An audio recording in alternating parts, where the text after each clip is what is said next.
The DISCO said there is, however, the need for a general overhaul in the financial status of the industry. We are supposed to have tackled this issue between 2013 and now because we have not addressed the real issue. The real issue is liquidity crisis. And the liquidity crisis means that for now in the industry, not just the DISCOs, there is an excess of 1 trillion naira shortfall. If I'm buying a product for 68 naira and I'm being allowed to sell it for only 31 naira 50 kobo, and nobody is addressing the difference between 31 naira 50 kobo and 68 naira, and you're expecting me to buy you transformer or to maintain your transformer, forget it. You're expecting me to supply you with meters, forget it. It won't happen. It's better we say the truth and we all sit down and look at the problem than to keep on telling you it's coming, it's coming. It's not coming, no. It's not coming because recently the federal government did very wonderful thing, which is helping to improve generation by addressing the 701 billion naira that they've done, that they have done to embed for generation. But we've told them that is like somebody has a big wound on his leg, and you now take a small plaster, you go to the top of the wound, you put the plaster, you are the doctor, put the plaster and say, go home, your wound is healed. It's not healed now. A big wound, you only address the top of it. When you address the upstream of this sector, and you don't come and do anything about the downstream, forget it, you have not done anything. So instead of us playing politics or lying to ourselves, I come before you, Nigerians, to say we, the DISCOs, we are prepared to say the truth because we are not a government parastatal, and we know we are the one that you people blame. You are the one that you beat up. We are the one that you blame for everything. If I will let you know, what is going on is that we have a huge shortfall. The federal government to address that shortfall for those things that you mentioned to happen, or else it won't happen. While the overhauling is being planned, hopefully, there must be a strategy to work with what's available, and the national need, which is in the range of 50,000 megawatts compared to 4,000 which is available, well, that is a large gap. But then comes the term load shedding. So whatever we get, we try to, to distribute equitably. That's the plan.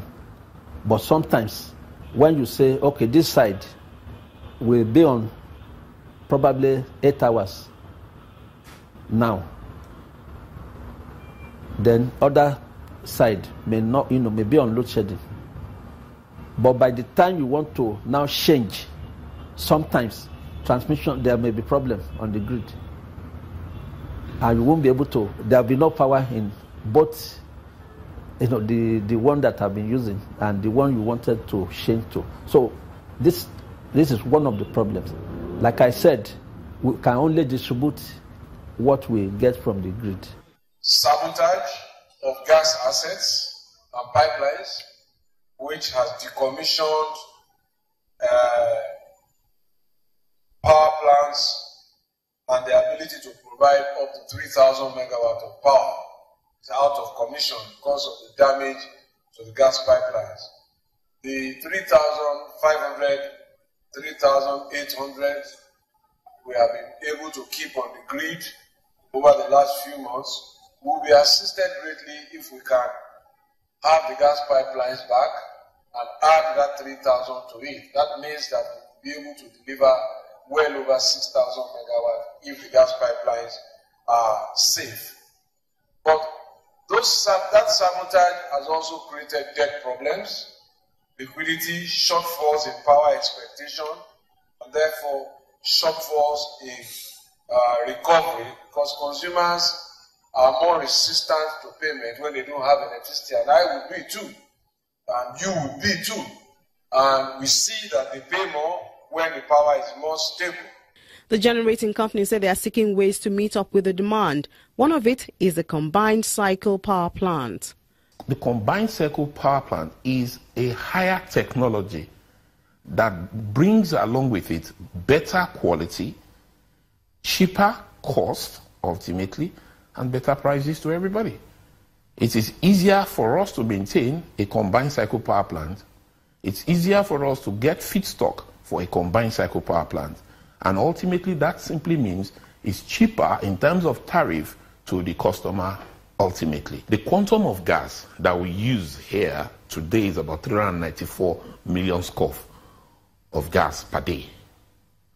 Now, if it were to be a combined cycle power plant, we probably will require just about 250 million scoff per day.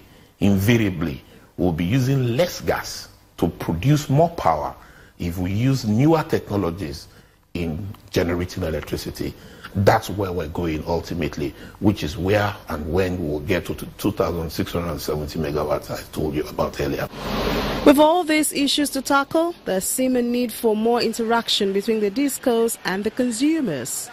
We now have more and more customer forums where we discuss these issues. In fact, in Eco Disco, where I'm a director, we just came up with a timetable where we're going to be visiting each of our districts and have town hall meetings with them, so that firsthand we too come to understand the problems of the consumers and whatever we can do to deal with it. I agree entirely with you. Customer education is one of the key things. And you must also understand part of our dilemma. When we came in, we inherited a workforce that was not primarily ours. And most of them have been paid off. So many of them didn't have the incentive to keep working. So forcing old habits or replacing old habits with market-driven habits has been a challenge for many of us. And then introducing new blood too into an old system takes a little bit of doing to get it right. So we are managing labor issues around the workforce and all whatnot. But we're doing it steadily because we can't afford a labor crisis, because anytime there's a crisis and people don't get power for 1, 2, 3 days, nobody wants to know, because the inconvenience of not getting power, everybody is screaming and shouting. In answer to that need, distribution companies explain the recent blackout in some areas as a necessity. To expand, refurbish and maintain our distribution network. And I would rather plan it, tell you when that will happen, just like the movement of the airport from Abuja to Kaduna. I would rather tell you this is what we are trying to do. And when we are doing that maintenance, of course, light cannot be on. So we need to switch off lights in those areas in order to do those work that we need to do, some new installation, some refurbishment, some maintenance work, which will, at the end of the day, improve the supply situation of the areas affected. And the need for everyone's cooperation seems too glaring to miss. The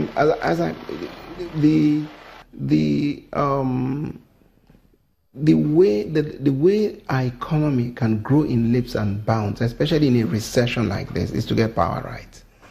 And if we all subscribe as a country to this notion, this correct notion, that power is the way out of this quagmire, the more we can achieve better and quicker results.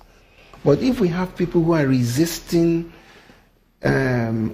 changing old habits and raising more questions than finding solutions and all that, we will just be roaming around in a cage. Look, the government has announced that we want to build massive rail links between Lagos, Kano, Lagos, Ibadan, Kano, Kaduna. And where do you think all these things will rest on? Isn't it power? It's on power. So the government is in a hurry to industrialize. The government is in a hurry to create the enabling environment for business. But the very fulcrum upon which all these things rest is power.